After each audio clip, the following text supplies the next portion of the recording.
నమస్తే అన్న, అందరికీ నమస్కారం. కువైట్లో ఉన్న భారతీయులకు యూసఫ్ కార్గో వారు శుభవార్త చెప్పారు. కువైట్లో దాదాపు 2 నెలల తర్వాత కువైట్ ఎయిర్పోర్ట్ ప్రారంభమైన విషయం అందరికీ తెలిసిందే. ఇందులో భాగంగా కువైట్ నుంచి ఇండియాకు ఎయిర్ కార్గో సేవలు ప్రారంభమయ్యాయని చెప్పేసి యూసఫ్ కార్గో వారు తెలిపారు. అలాగే ఎటువంటి పోర్ట్ ట్యాక్స్ కానీ, ఇన్సూరెన్స్ కానీ, డాక్యుమెంటేషన్ ఛార్జీలు లేవు. ప్యాకింగ్ పూర్తిగా ఉచితం. మాలియా మరియు కైతానం ప్రాంతాలలో యూసఫ్ కార్గో ఉంది. ఇంకెందుకు ఆలస్యం, స్క్రీన్ మీద కనపడే నెంబర్లకు వెంటనే సంప్రదించండి. నమస్తే అన్న, అందరికీ నమస్కారం. కువైట్ నుంచి బయలుదేరే వారికి, కువైట్ నుంచి వచ్చే వారికి కువైట్ కస్టమ్స్ అధికారులు హెచ్చరిక జారీ చేశారు. వివరాల్లోకి వెళితే, కువైట్లోకి ప్రవేశించినప్పుడు లేదా కువైట్ నుంచి బయలుదేరేటప్పుడు ఆర్థిక వివరాల వెల్లడి నిబంధనలు ఖచ్చితంగా పాటించాలని చెప్పేసి కస్టమ్స్ అధికారులు ప్రయాణికులను మరోసారి హెచ్చరించారు.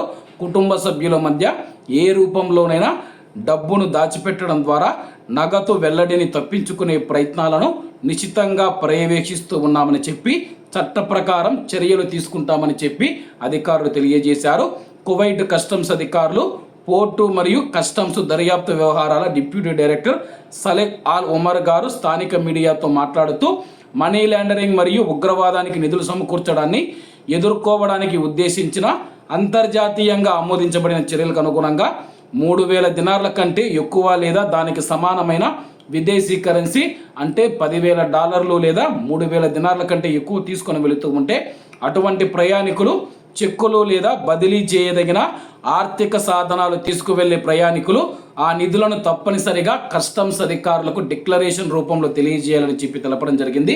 ప్రస్తుతం ఆ యొక్క చట్టం అమల్లోకి వచ్చింది. ఆ యొక్క చట్టాన్ని కువైట్ ఎయిర్పోర్ట్లో అమలు చేస్తూ ఉన్నాము.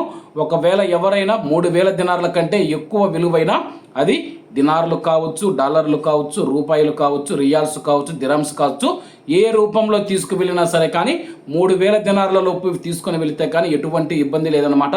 దాన్ని దాటితే కానీ ఖచ్చితంగా కువైట్ ఎయిర్పోర్ట్లో కస్టమ్స్ అధికారులకు డిక్లరేషన్ అయితే ఇవ్వాల్సి ఉంది. మీరు ఆ డబ్బు ఎందుకు పెద్ద మొత్తంలో విదేశాలకు తీసుకువెళుతూ ఉన్నారని చెప్పి.